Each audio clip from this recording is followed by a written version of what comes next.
मित्रों नमस्कार। Parameter of law channel में मैं आपका मित्र रिटायर्ड जज अशोक शर्मा आपका हार्दिक अभिनंदन करता हूं। कुछ मित्रों द्वारा ये पूछा गया है कि पुरुष आयोग जैसे महिला आयोग बने हुए हैं, अभी तक नहीं बनाया गया है और पुरुषों का मानसिक शोषण हो रहा है। मैं इस वीडियो में पुरुषों के मानसिक शोषण के संबंध में कुछ सामान्य बातें बताता हूँ।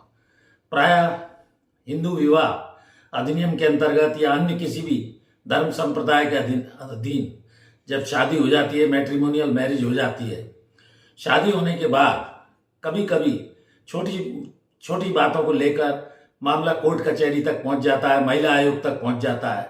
महिला आयोग बने हुए हैं जिसमें महिला अपनी समस्या मेंटेनेंस के संबंध में, एलिमनी के संबंध में, अन्य किसी प्रताड़ना के संबंध में महिला आयोग तक पहुंच जाती है। पुलिस में जब भी जाती है तो पुलिस उसकी एफआईआर को तत्काल लिख लेती है। कोर्ट में भी कई बार कंप्लेंट केस लगते हैं। फैमिली कोर्ट्स में केसेस का अंबार बढ़ता जा रहा है। प्रायः ये देखने में आजकल आ रहा है कि पुरुषों के लिए तो कोई स्पष्ट कानून या पुरुष आयोग अभी तक नहीं बना है, लेकिन महिलाओं के पक्ष में सारा कानून है और इसका कभी कभी दुरुपयोग भी अधिकांशतः देखने को मिल रहा है। अभी की जो यंग जनरेशन है उनके अंदर सहानुभूति, एडजस्टमेंट, प्रेम व्यवहार और शादी के बाद महिला को तो एडजस्ट वैसे करना ही चाहिए और करना होता है, जैसा पुरानी परंपरा चली आ रही है। क्योंकि हिंदू विवाह अधिनियम के अंतर्गत ये एक पवित्र संस्कार है, 7 जन्मों का बंधन इसे कहा जाता है।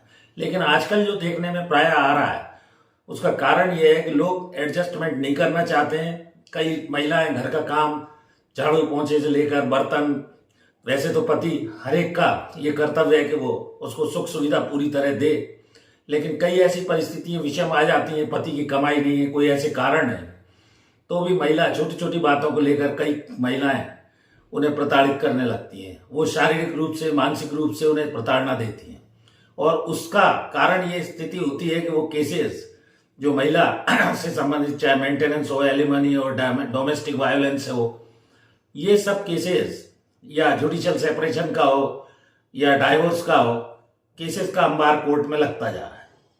तो मेरा सुझाव सबसे पहला तो यही है कि यद्यपि महिलाओं के पक्ष में कानून संसद के द्वारा बनाया गया है, एक तो पुरुषों के संबंध में भी जो आयोग है उसको बनाया जाना चाहिए, कुछ कानून भी ऐसे बनाए जाने चाहिए।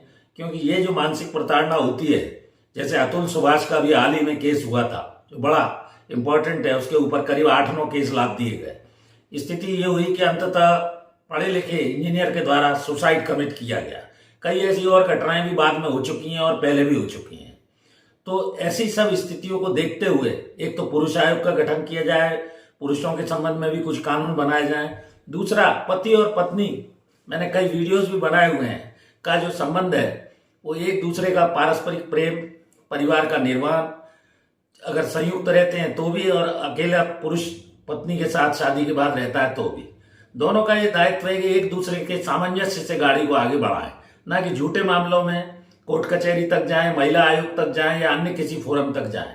उससे परिवार का संतुलन बिगड़ता है, समय की बर्बादी, पैसे की बर्बादी, मानसिक क्लेश, सामाजिक जो परिवेश में ये व्यवस्था दी गई है, समाज में भी बदनामी होती है। जो महिला थाने, कोर्ट कचहरी, महिला आयोग तक चली गई, फिर वो प्रेम भाव आपस में नहीं रहता है, भले ही वो समझौता हो जाए, जो भी हो जाए। तो कोशिश यही करिए कि अच्छे से पुरुष और पत्नी जो भी उसकी है, पति पत्नी का संबंध, जैसा कहा मैंने कि पवित्र बंधन है, उसमें वचन भी भरवाए जाते हैं शादी के। तो सरकार को इस बारे में कानून बनाना चाहिए। कई बार इसको हाई कोर्ट और सुप्रीम कोर्टों ने भी इस स्थिति को कहा है और लोअर कोर्ट से मेरा यह आग्रह इस वीडियो के माध्यम से है कि वो एकदम आंख मीचकर केवल महिला के कथनों पर एक पक्षीय रूप से भरोसा न करें, पूरी जांच पड़ताल करें। पुलिस भी एफआईआर करने के पहले पूरी विवेचना, इन्वेस्टिगेशन ढंग से करे, केस मेरिट पर डिसाइड हो, ना कि केवल महिला होने के नाते वीकर सेक्शन मानते हुए आंख मीचकर उस पर फैसला दे दिया जाए। इससे समाज का संतुलन बिगड़ रहा है और स्थिति यहां तक आ रही है कि कई केसेस झूठे लगा दिए जाते हैं और माननीय सर्वोच्च न्यायालय ने पूर्व में इसको मेंटल क्रुएल्टी के रूप में भी कहा है। तो इन चीजों से बचते हुए लोअर कोर्ट्स के जो भी जजेस हैं उनको भी सावधानी पूर्वक मेरिट पर केस की स्थिति को देखें। महिला यदि कमाती है तो मेंटेनेंस आंख मीच कर ना दिला दिया जाए और अभी जैसा रजनीश वर्सेस नेहा के केस में भी कहा गया था कि दोनों पक्षों की एसेट्स लायबिलिटीज को कोर्ट देखे, सुप्रीम कोर्ट के ये वर्जन भी है, डायरेक्शन भी है। तो इन सब चीजों को देखने के बाद, चाहे वो मेंटेनेंस हो, एलिमनी हो और कोई चीज हो, जो कुछ भी दिलाई जाती है, पारस्परिक दोनों की स्थितियों को देखते हुए कुल मिलाकर, जिससे बहुत सारी आत्महत्याएं जो पुरुषों के द्वारा भी की जा रही हैं और पुरुष आयोग की मांग की जा रही है, वो धीरे से सरकार या संसद इस पर गंभीरतापूर्वक विचार करे, यही मेरा सुझाव है।